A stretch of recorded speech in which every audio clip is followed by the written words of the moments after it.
চলুন আজকে আপনাদের একটি গল্প বলি।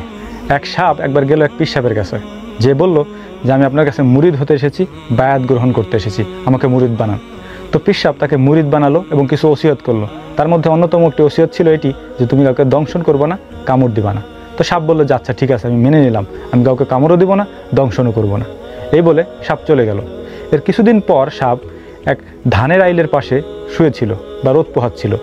তো সেই ধান খেতে ধান কাটতেছিল এক কৃষক।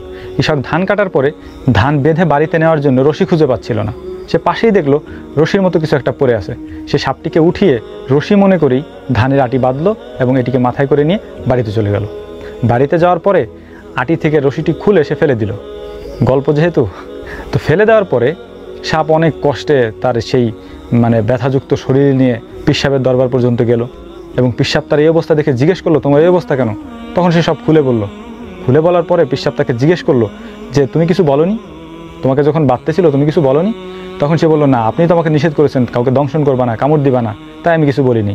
পীর সাহেব খুবই রাগান্বিত হয়ে গেল এবং বলল, চারে বেটা, আমি তোকে কামড় দিতে নিষেধ করছি, ফস করতে তো আর নিষেধ করি নেই। তুই যদি একটু ফস করে উঠতি, ওই কৃষক বেটা 10 হাত দূরে যেয়ে পড়তো।